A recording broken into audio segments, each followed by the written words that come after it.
All right, so let's start with the neck. I like to use a oil on the neck just because I find it gives me better slip. And what you want to do is whatever slip you're deciding to use, you want to apply it all over. So in the back, up to your hairlines, a little behind the ears, under the jaw, and out a little bit to get your clavicle and just this area, the platysma.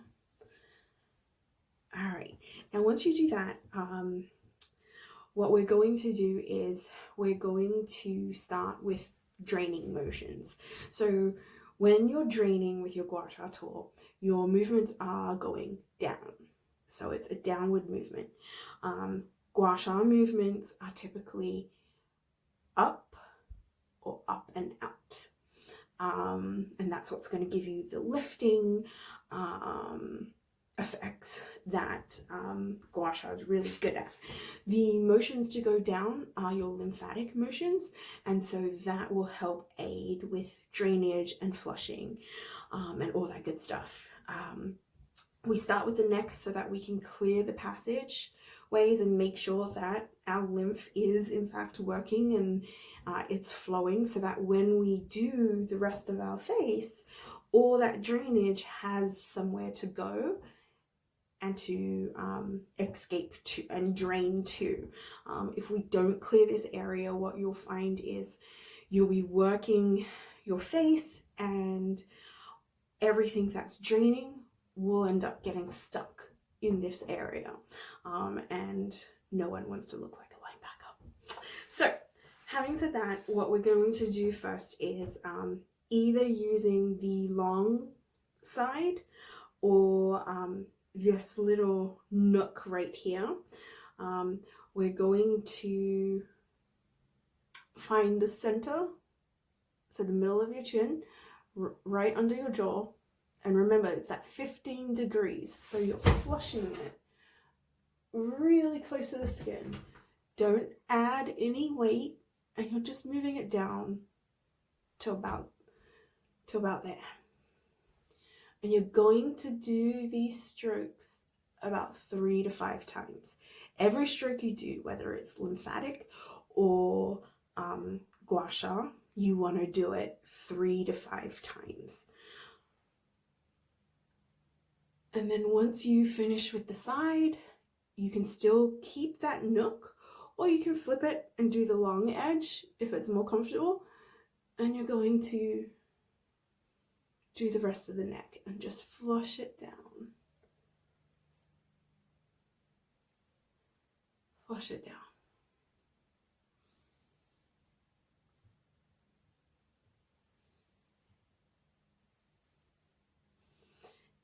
I like to use the long edge, especially for the back of the neck, where I can't really see. And what you're doing at the back of the neck, so once you do the front, move to the back, and you're going to start in the center.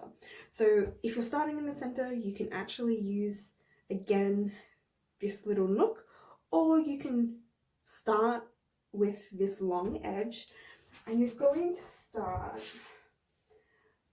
essentially kind of in your hairline and just flush downwards.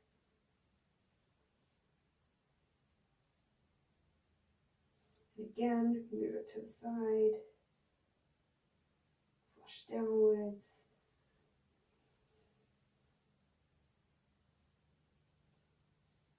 Flush downwards.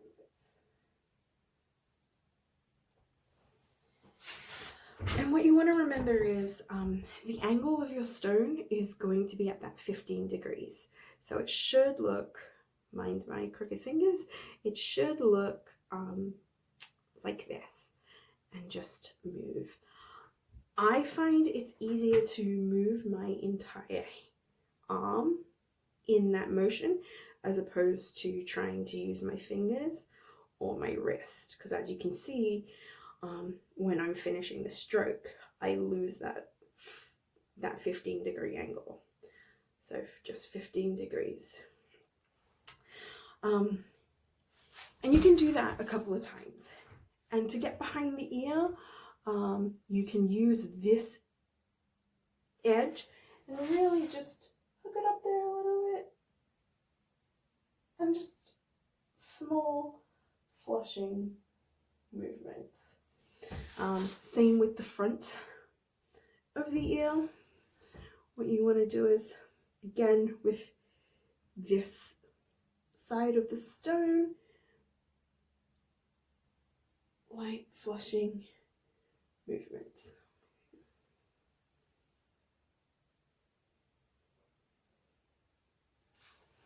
I'm just gonna finish up this side behind my ear.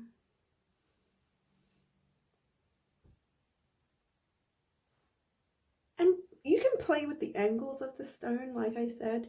It's whatever feels comfortable to you. So now that we've kick-started that flow, we want to start with our gua sha motion.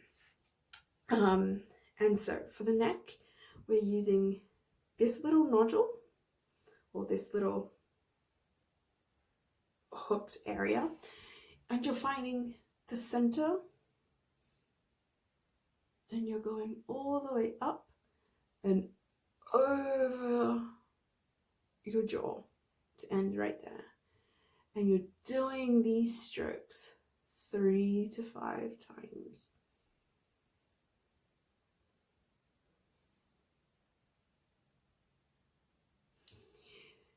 Then, once you're done with the center, you can use this nook again and move up and over the jaw.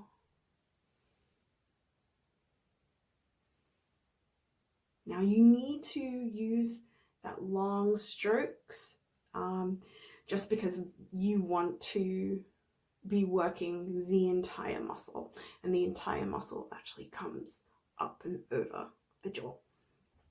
And then if you like to get the rest of the neck, you can use that long edge.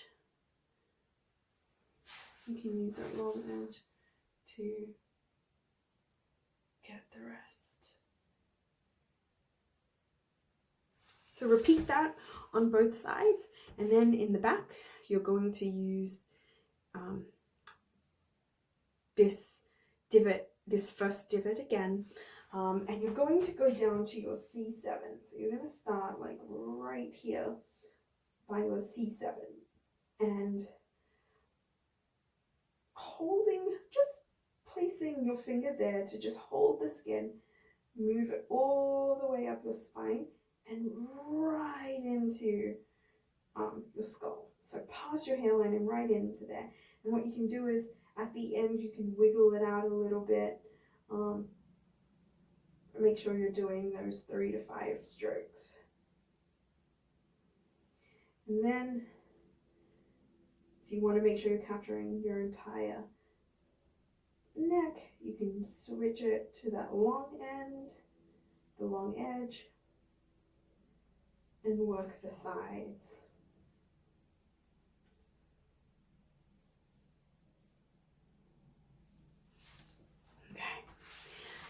I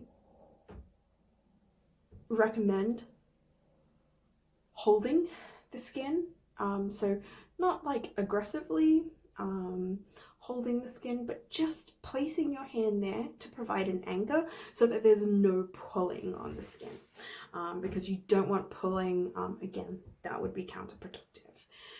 So once you've done those upward motions in your neck, if you feel like you've got a lot of fluid going, if your mouth is feeling a little dry, that you need some water, that means that you've got fluid moving. So what you can do is, if you've got a stone with these ridges, which I recommend, if you don't, you definitely get one. These ridges are one of my favorite features, but you can just very feather-like flush the system again, so that you ensure that there's no build-up, and also that things are moving. All right,